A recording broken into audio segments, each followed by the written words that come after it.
क्या इंडिया कभी चाइना बन सकता है आने वाले 15-20 सालों में? तो अगर मुझसे कोई पूछेगा तो मैं बोलूंगा नहीं बन सकता। अब प्लीज गाली देने से पहले मेरी बात ध्यान से सुन लेना, मैं क्यों बोल रहा हूँ नहीं बन सकता और बिल्कुल भी नहीं बन सकता। देखो उसके मेन रीजन है, मैं चाइना में हूँ भाई, और मुझे यहाँ आए हुए 10 दिन हो गए हैं और मैं 21 दिन और रहूंगा। और 10 दिन में ही मैंने ये बात समझ लिया कि हमारा और इनके बीच का जो फासला है वो कितना है। भाई पहली बात तो ये देश ही हमसे बिल्कुल अलग है। इन दोनों देशों को कंपेयर करना इकोनॉमिकली आप कर सकते हो बट लॉजिकली बिल्कुल अलग है। तो मैं बताता हूँ कि ये ऐसी दो बातें जिनकी वजह से इंडिया आने वाले 15 साल तक तो बिल्कुल भी चाइना की ग्रोथ टच नहीं कर पाएगा। और उसका पहला रीज़न था, यहाँ पर धर्म एग्जिस्ट नहीं करता। आधे से ज़्यादा लोग जो चाइना के हैं वो एथिस्ट हैं। एथिस्ट का मतलब वो लोग होते हैं जो ऑफिशियली अपना धर्म छोड़ चुके हैं और अब उनका कोई भी धर्म नहीं है, ना वो क्रिश्चियन है, ना वो हिंदू है, ना वो मुस्लिम है, ना सिख है, ना ईसाई है। अब उनका कोई भी धर्म नहीं होता, वो होते हैं एथिस्ट। काफ़ी लोगों ने तो धर्म ऑफिशियली छोड़ दिया है और जो बचे कुचे हैं वो फॉलो ही नहीं करते।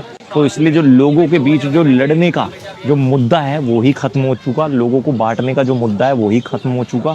तो धर्म यहाँ एग्जिस्ट ही नहीं करता। आप शहर घूमोगे आपको मंदिर मस्जिद वगैरह बिल्कुल ना के बराबर। मैंने तो 10 दिन में नहीं देखे, कोई बिल्कुल कोने में ढूंढते तो बात और है। दूसरा सबसे बड़ा मुद्दा और जो मेन रीजन है कि यहाँ का जो आम आदमी है उसका राजनीति से ना तो कोई मतलब है और ना वो मतलब रख सकता है। समझ रहे हो, इनका जो पूरा कंट्री है वो इसी हिसाब से डिजाइन है कि भाई आम आदमी का राजनीति के बारे में ना तो बात करना होता है और ना वो टिप्पणी कर सकता है। अब आप खुद बताओ, हमारे यहाँ तो आदमी दाढ़ी भी बनवाने जाता है तो 1 घंटे तो पहले ये बकचोदी करता है कि कौन सी सरकार आएगी, कौन सी खराब है, आपस में लड़ेंगे। अगर इससे थक जाते हैं तो फिर किस पे लड़ेंगे? फिर धर्मों पे लड़ेंगे। और ये ही दोनों चीजें इन लोगों ने सोल्व कर दी, पहली दूसरी वाली डंडे के जोर पे, और पहली लोगों ने खुद छोड़ दी। तो अब जब ये दोनों ही चीज नहीं कर सकते, धर्म पे बांट नहीं सकते, राजनीति के ऊपर लड़ नहीं सकते, तो क्या करेगा आदमी बताओ? भाई सक्सेस बनाएगा, ऐसे शहर बनाएगा, अब बड़ी बड़ी फैक्ट्री खोलेगा, धंधा करेगा, फिर उसी में राजनीति करेगा।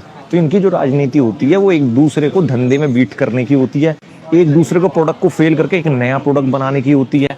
एक दूसरे को ऐसा होता है उसने एशिया कवर कर लिया, मैं यूरोप और अमेरिका कवर करूंगा, ऐसी होती है। मैंने बहुत क्लोजली देखा है। बट हाँ, जो एक सॉफ्टनेस है, जो एक प्यार मोहब्बत है, वो यहाँ से थोड़ी सी मुझे नज़ारा दिखती है, जो हमारे इंडिया में दिखती है ना यार, दोस्ती यारी प्यार मोहब्बत। थोड़े से लोग यहाँ पर चिड़चिड़े हैं, या तो धंधे की वजह से क्या है, बट ये मुझे ऐसा लगता है क्योंकि, और मैंने 15 साल की बोला, शायद 10-15 साल बाद हमारे अंदर ये मैच्योरिटी आ जाए कि भाई ये जो हमें धर्मों के पीछे लड़ा रहे हैं इसमें कुछ नहीं रखा, अपना ही नुकसान है।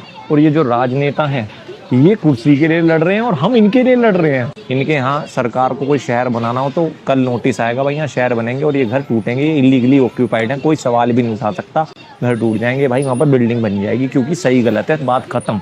हमारे यहाँ, मेरे यहाँ इलीगली 30 साल से पैंठ लगती है, मतलब रोड पे लोग लगा देते हैं। अगर एम्बुलेंस फंसे, जिनके घर है वो परेशान हो, कोई फर्क नहीं पड़ता। सरकार ने नोटिस निकाल दिया कि भाई ये पैंठ हटाई जाए, तो वहाँ पर 10 लोग हमारे में से आ गए राजनीति चमकाने, गलत चीज़ों का सपोर्ट करने। जैसे आप दिल्ली में देख रहे हो भाई झुग्गियाँ टूट रही हैं तो सरकार गलत कर रही है।